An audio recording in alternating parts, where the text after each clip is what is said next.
going like right up into my balls. Okay, so let's swap out. Let's go back to the saddle.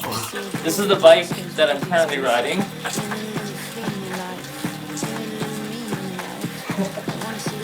And that's the bike I should be riding.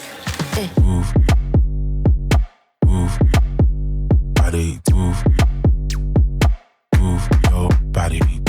Alright, we're here at TCR Sports Lab today doing a bike fit. I'm with John. He's doing my fitting for me today. I've been having crazy back pain in the last little bit. Any long ride I do, I just get really tight back there. So we're gonna get to the bottom of it. We're gonna have a look at my bike. We're gonna have a look at me. We're gonna see which one's the bigger problem and hopefully come up with a solution here. Yeah. Well, what I'm gonna do with you today then is we're gonna go through how you move a little bit. Yeah. We're gonna do some body measurements. You're gonna put all that stuff into the computer and it's gonna spit out an initial fit for us. Once we get that initial fit, we'll move you around till you're balanced and you have power through pedals. Yeah. And then we'll find out what's comfortable for the front the whole time. Well, I see it now that it's propped up like this. It's like on it's on a pretty an good angle. That's pretty good. In there, I want you to just bring one knee up as high as you can. Okay. I want you to bring heel towards your bum.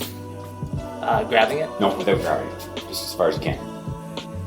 Okay, other side. This time I want you to actually grab your knee. Pull your knee into your chest. Because you're tight, you're definitely your back. Yeah, pretty tight. Reach down to your toes. Okay, one more time. Reach up to the ceiling. Reach down to your toes. Awesome. I'm going to teach you how to touch your toes. So, to be able to touch our toes, we need to be able to not fall on our face. And most of the time, that's what happens. Right. Is our body says, you're dumb, you're going to fall on your face, so I'm going to stop you from doing that. You're going to lay on your back. We're going to do like 3 stretches and we'll teach you how to touch your toes. Okay, so laying flat on your back, head on the ground, legs straight out. Okay. I want you to keep your right leg nice and straight, your left leg on the ground, and bring your leg all the way up to the ceiling as far as you can.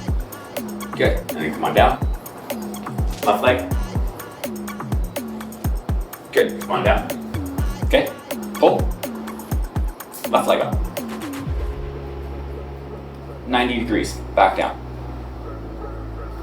Good, and down. And relax the arms. Okay, it's 4 steps. We're gonna pull.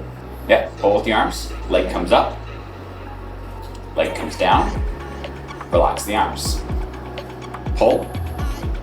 Right leg comes up. Relax the arms. Pull. Left leg comes up. Down. Relax the arms and relax. Okay? Now, I want you to think about, instead of pulling this time, racing through your core like we just were, and now bring your right leg up. Way further than the first time we came. Relax, brace. Good. And that left leg gets almost 90 degrees. Nice. And we don't just do this. So if I do this isn't actually changing this joint. Right. But if I do this, now I'm actually extending through here. You've got good extension, you just need to get it working properly. And then getting that glute to fire when we're at the end sends a signal to tell these guys to relax. Mirror behind me. And now I can look between my knees and I can come down. Okay, push your hips even further back. Good. Straighten out your legs a little bit. Push your hips back. There you go. Good. And now look between your knees. Relax your shoulders. Good. Every breath out, let yourself kind of fall into that a little bit more. Come on up. So close. All the way up. Brace through your core. Push back. There you go. Now hips back. Up between your knees. Legs are even straighter this time. And, oh, we're darn close. We're a good 6 inches further than we were when we started today, though. Good. And just a little bit of work on that, and you'll be there. But that's really good. Classic sit and reach test. Okay. These are tight. Back of the knees stay on the ground. You're going to put your fingers on that sticker and you're going to push it as far forward as you can. And yeah, you get to about the same place as I do. One more try. This really is hamstring flexibility and low back flexibility. Let's try that. Because we don't have to, we take the balance part of it.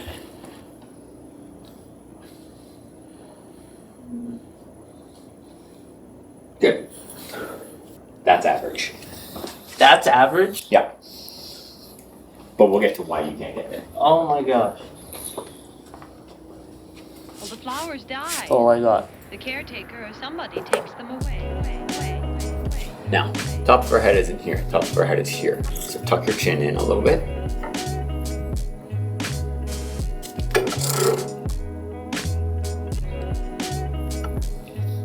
Good. You step off there.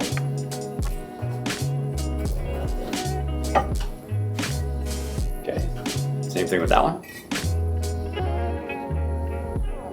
Okay, which one feels more comfortable? Oh, this one makes me feel outwards a little bit. Yeah. And then this one felt like I'm squeezing in a little bit. Yeah. I like this one for you a little bit more. Probably equivalent of like adding another millimeter of drop to your shoes or something. Probably would notice it. Yeah, so that's a narrower bar than what you've got on here. So we have torso length, leg length. So your torso is 69% of the length of your legs. Wow. Average is 70. Okay. So little bit on the short side. But we consider like a 78, 70, or 67, 68 as a long leg, short torso. Okay. And those are the people like you get mad at because they come out with no training and they run a 3-hour marathon. Yes. One good thing happening for this ratio right here. So you're close to that. That does help your running. So now step down. You can put all your weight on my hand. You're not going to put a ton of weight on my thumb. I've had 400-pound guys do that. But see how much that brings the inside of your foot in. Right. And now the other thing it does, there's the center of your tibia. It's in the center of your foot. It goes. Center of your tibia is now way to the inside. Okay. Kind of the ball of your foot, right? Yeah. I'm going to try and get that cleat to be still within it, but I want to be a little bit towards the back. Feel like the same 2 spots on your foot? Pretty similar. Yeah, the bones of them. Yep. So that little line right there is where the center of your pedal is. It's really forward. Well, you're within the ball side. of your foot. Okay. Right? So I'm just going to slide you back a little bit more, not too much.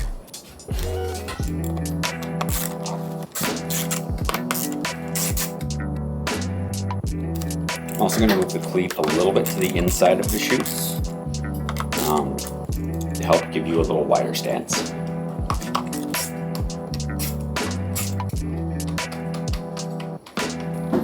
I never trust the markings on the shoes because there's a lot of times when they just aren't the same. That's the widest part. Then it's nice and narrow, so we have a place for our legs to go. It's got a little bit of a scoop this way. You're pretty tight through your hips.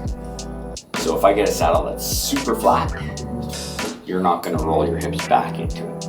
Right. You're going to automatically kind of let your hips roll forward a bit. So I want to have something back here for you to have support on. As far as saddles go, all I can do is guess.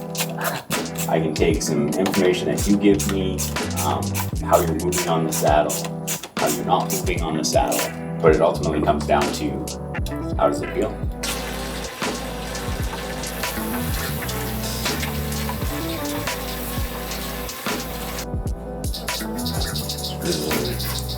Malleolus.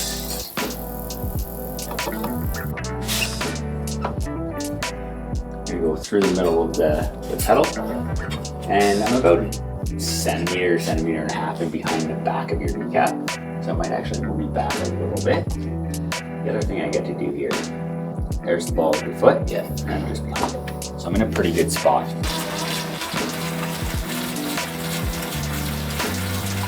And then nice and slowly and easily, bring your hand back down your arms.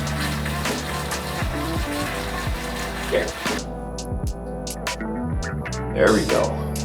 This is a good exercise for you as well. You get a lot of people that do this laying on their back with their feet up kind of close to their hips. You want to feel like that hand is not raising towards the ceiling. That's on your belly. First, we're using our diaphragm to push down before we start to use all of these auxiliary muscles.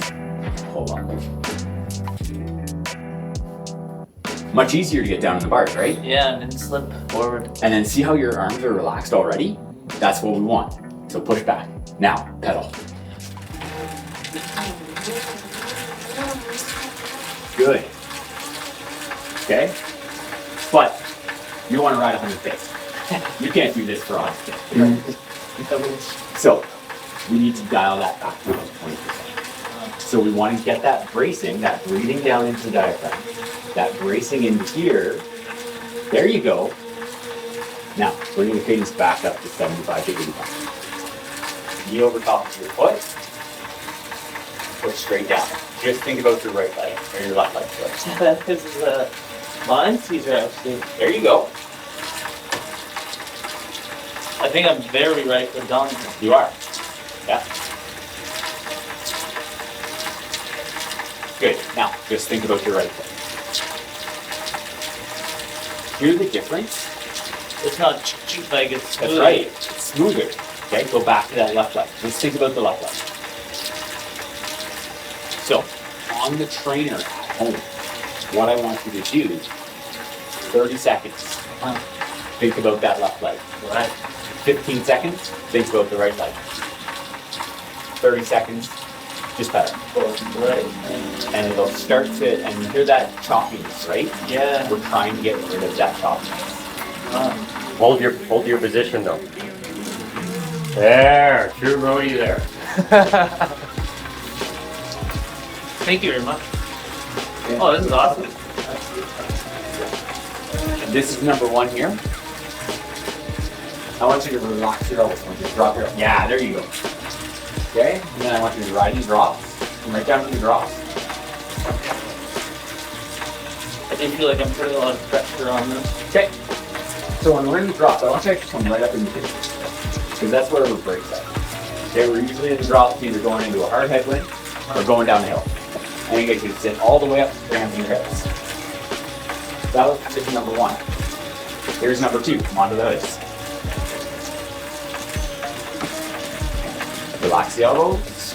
Feel how much tension comes out of your shoulders as soon as you drop those elbows. Okay, you want to have nice light hands on the bike. We're going to come out to number three. Come onto the hood. Relax the elbows. There you go. Okay, I want you to come back up onto the hoods. I want you to relax your elbows. I want you to close your eyes. I want you to think that you're back out on that 100K ride. I'm going to step all the way back to one, then all the way back out to four, okay? Okay. I do feel it here as we go forward now. Yeah. There. Yeah, this transition felt nice with Yeah, it's really smooth because you can kind of get your weight up over the front of the bike. Right. And it does feel like there's a little, like I feel more relaxed here. Yeah. I still have the tension. We get less up here and we put more into it back here. Okay, so now we get our lats into a position where they're long, where they're kind of in the middle of our range, because our lats go all the way up here to down here. Right. So they're kind of in the middle of their range of motion, and they're strong there. We get too short, and we don't quite know how to flex them there. Yeah. Or we get too long, and now we just rely on the stretcher for the stretch. Okay, so this is the kind of spot that we found. That spot where you're powerful and strong on the saddle and balance, and the arms kind of feel good. Yeah. You have room to move around. It's definitely better than before. Because Yeah. like I do feel lighter here. Yep. Like Awesome. Okay. this is the bike that I'm currently riding.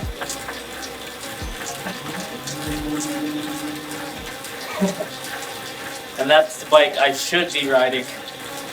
You can't be looking like a banana, Saad. Yeah. Did you see it? Was it like that obvious? Yeah. Yeah, it felt that obvious. You look like a banana or a shrimp, or I don't know. Like this is so much smoother. Yeah. automatically I could just like do this and then do like Yeah. And that's that finding the balance, right?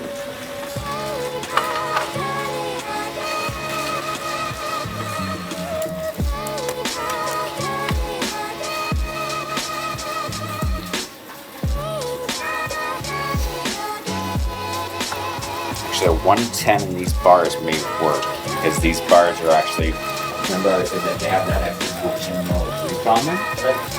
That might actually be all right. Yeah. Okay.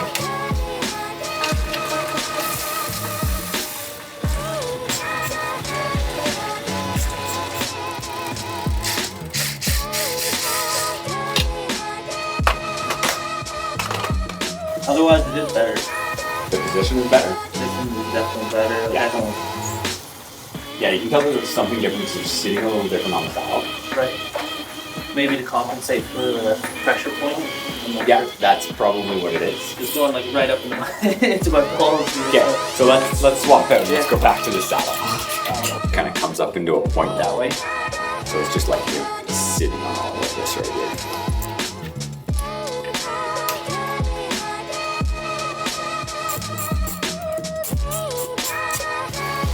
Okay, I'm going to stop with your right foot long again.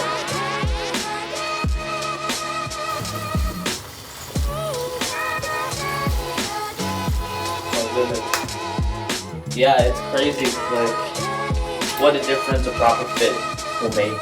Yeah, Even there, like it's taking pressure off as opposed to adding pressure on. yeah. That's where all the fun happens. That's where all the speed happens. Right. Your steering wheel versus your actual engine and car. And Yeah. goes and everything.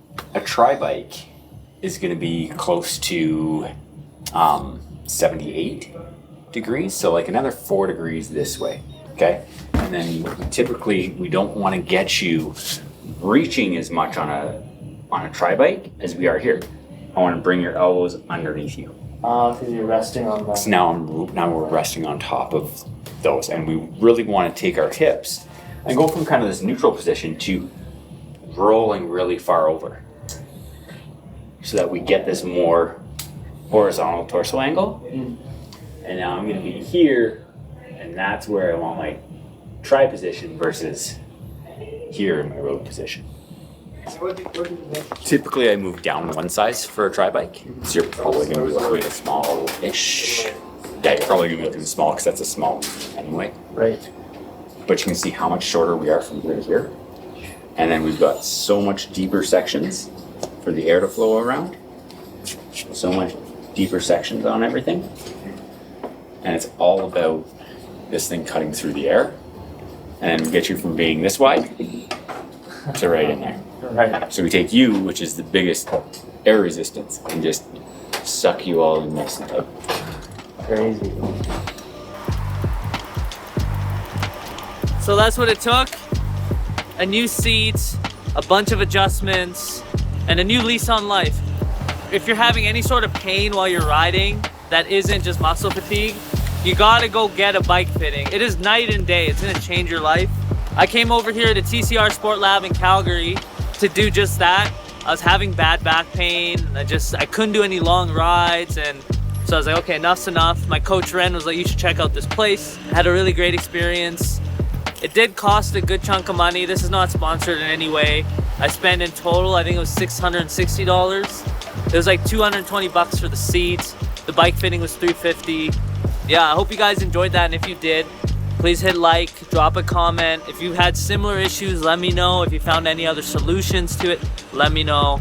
And if you want to see like a part 2, maybe some VO2 testing or something like that, then let me know as well. I'd be more than happy to get one of those tests done, and we'll see how weak my VO2 really is. So please subscribe.